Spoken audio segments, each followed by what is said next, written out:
साहित्य लहर में आपका स्वागत है। आज आप सुनेंगे पूनम अहमद जी की कहानी सॉरी आंटी। आइए कहानी सुनते हैं। अपनी किटी पार्टी का पूरा ग्रुप ही रिया को बहुत पसंद था। अपनी घर गृहस्थी को थोड़ी देर भूलकर महीने में एक बार 15 महिलाएं इकट्ठी होकर एंजॉय करती थी। रिया को इस दिन का इंतजार रहता था। 2 बच्चों की माँ 40 वर्षीय रिया स्वभाव से खुश मिजाज मिलनसार महिला थी। अपने ग्रुप में वह अच्छी खासी लोकप्रिय थी। इस ग्रुप में 30 साल से लेकर 60 साल की मीरा, 65 साल की सुमन और 70 साल की रेखा आंटी भी थी। तीनों आंटी को सब बहुत पसंद करते थे। सुमन आंटी अकेली रहती थी। कुछ साल पहले उनके पति का देहांत हो गया था। एक ही बेटी थी जो ऑस्ट्रेलिया में अपने पति और बच्चों के साथ रहती थी। सुमन आंटी की जीवन शैली किटी के बाकी सदस्यों के लिए प्रेरणा का स्रोत थी। अकेले कैसे जिया जाता है, इसका जीवंत उदाहरण थी सुमन आंटी। रेखा आंटी के पति का भी स्वर्गवास हो चुका था। वे अपने बेटे के साथ रहती थी। मीरा आंटी के भी पति नहीं रहे थे। 2 विवाहिता बेटियां थी। वे अपनी छोटी बेटी के साथ रहती थी। पर पता नहीं क्यों रिया की ऐसी सोच थी कि वह अपने ग्रुप के तीनों बुजुर्ग सदस्यों से सहज नहीं थी। रिया ने नोट किया था कि बाकी सब तो तीनों को बहुत प्यार करती थी, लेकिन रिया उनसे दूरी बनाए रखती थी। तीनों अच्छी तरह से पहन ओढ़कर रहती। कभी तीनों मिलकर बाहर भी खाने पीने जाती, मूवी भी देख आती।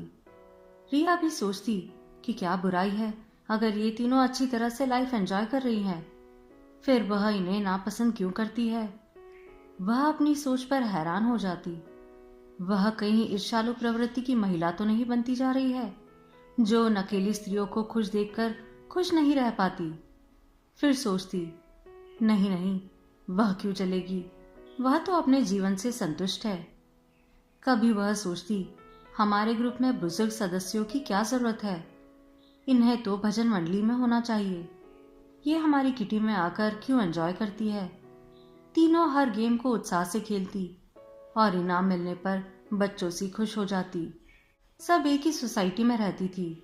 कई बार ऐसा भी हुआ था जब रिया के पति अनिल या उसकी कुछ खास सहेलियों ने उसके ग्रुप का मजाक उड़ाया था, यह कहकर कि तुम्हारा तो उम्र दराज आंटी लोगों का ग्रुप है। यह सुनकर रिया को और गुस्सा आता था। रिया स्वभाव से काफी भावुक महिला थी, पर पता नहीं क्यों इन उम्र दराज स्त्रियों की उपस्थिति उसे नागवारा गुजरती थी। वह कई बार अपनी खास सहेली टीना को कह चुकी थी, अब किसी आंटी को अपने ग्रुप में नहीं लेना है। धीरे धीरे यह किटी नानी दादी की किटी होती जा रही है। टीना ने उसे समझाया, थोड़ी देर हम लोगों के साथ बैठकर खा पी कर खुश हो लेती हैं, अच्छा ही तो है, इसमें बुरा क्या है। यही तो रिया नहीं समझ पा रही थी, वह क्यों मन ही मन चिढ़ती रहती है। टीना ने यह भी कहा था, रिया, कल हम भी तो उस उम्र में पहुंचेंगी, तो क्या तब हमारा मन नहीं होगा सबके साथ ग्रुप में हंसने बोलने का, या तुम किसी मंदिर में बैठकर भजन ही करने वाली हो तब। रिया कुछ बोली नहीं थी। धीरे धीरे इस किटी पार्टी को शुरू हुए 5 साल बीत गए थे।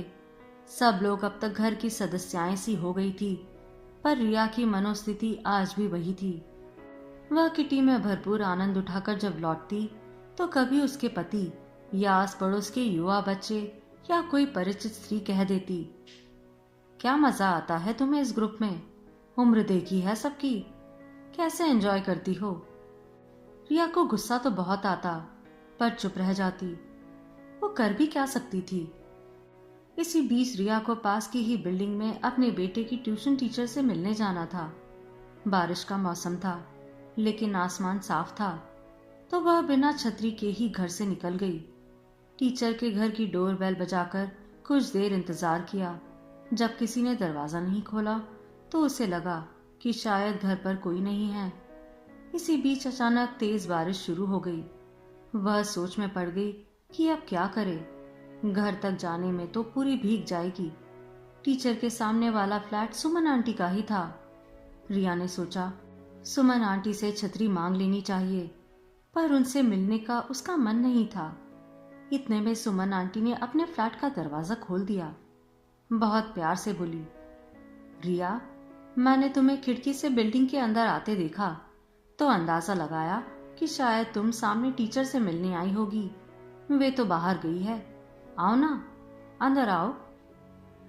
नहीं आंटी, मैं चलती हूँ, पर छतरी नहीं है मेरे पास। आपके पास एक्स्ट्रा छतरी है क्या? हाँ है, पर पहले तुम्हें अंदर आकर एक कप चाय पीनी पड़ेगी मेरे साथ। सुमन आंटी हंसते हुए बोली और रिया का हाथ स्नेहपूर्वक पकड़कर अंदर ले गई। साफ सुथरे घर के कोने कोने से गृह स्वामिनी का कला प्रेम दिखाई दे रहा था। सोफे पर बहुत बड़ा सा टेडी बेयर रखा हुआ था। रिया ने पूछा, यह किसका है? मेरा ही है। रिया चौंकी, आपका? हाँ, इसे यहाँ रख दिया मैंने। इसे देखकर मुझे लगता है कि सोफे पर कोई बैठा है, घर में है कोई। आंटी के चेहरे पर भले ही मुस्कुराहट थी, पर उनकी आवाज की उदासी ने रिया के मन में हलचल मचा दी थी। उनकी उदास आंखों की तरफ देखती हुई वह कुछ बोल ही नहीं पाई। आंटी ने स्नेह भरे स्वर से कहा, आज पहली बार अकेली आई हो ना? हमेशा किटी में ही आती हो। बैठो, मैं चाय लाती हूँ। जब तक आंटी चाय लाई, रिया ड्राइंग रूम में रखी कलाकृतियां, सुंदर साफ शीशे में चमकते शोपीस, उनके स्वर्गीय पति की फोटो, बेटी और उसके परिवार की फोटो देखती रही। पर घर में जो सन्नाटा पसरा था वह दिल को अजीब लग रहा था। एकदम शांत पर उदास सा घर। सुमन आंटी चाय ले आई और रिया के साथ ही चाय पीते हुए उसके परिवार और बच्चों के बारे में पूछती रही। अपनी बेटी के बारे में भी बहुत सी बातें बताते हुए कहने लगी, सुबह तो मैं फ्लैट का दरवाजा खोलकर कभी कभी अखबार पढ़ते हुए बाहर खड़ी हो जाती हूँ और बीच बीच में स्कूल जाते हुए बच्चों को देखती रहती हूँ। लगता है चलो सुबह कोई तो दिख रहा है, वरना अंदाजा लगा नहीं सकते कि कैसे लगता है अकेले। आंटी की आवाज में जो भी था वह रिया के संवेदनशील भावुक मन को अंदर तक छू गया। एक स्त्री होकर भी वह कभी अंदाजा क्यों नहीं लगा पाई कि अकेली जी रही आंटियों के जीवन में कितना अकेलापन होगा, कितनी तन्हा है सब। अकेले रहकर खुश रहने की कोशिश में लगी रहती है। सबके साथ जो थोड़ा बहुत हंस बोल लेती है, यह देखकर वह क्यों कभी खुश नहीं हुई। यहाँ थोड़ी देर में ही घर में फैली उदासी उसे व्यथित कर रही है और यह अकेलापन, उदास रात दिन उनके जीवन का हिस्सा बन चुके हैं। इसके बावजूद ये लोग कभी अपने जीवन में आई कमियों का रोना नहीं रोती। अपने सुख दुख अकेले ही सहेजती हुई कैसे जी रही है सब, और वह कितनी अविवेक असंवेदनशील है। ये सब थोड़ी देर सबके साथ बैठकर अपना अकेलापन कुछ पल के लिए भूल जाती हैं तो उसे इस पर आपत्ति है। छी, क्या कभी वह नहीं पहुंचेगी उम्र के इस पड़ाव पर? और सोचती रहती थी कि छोड़ देगी इस ग्रुप को, कोई हम उम्र सदस्यों वाला ग्रुप ज्वाइन करेगी।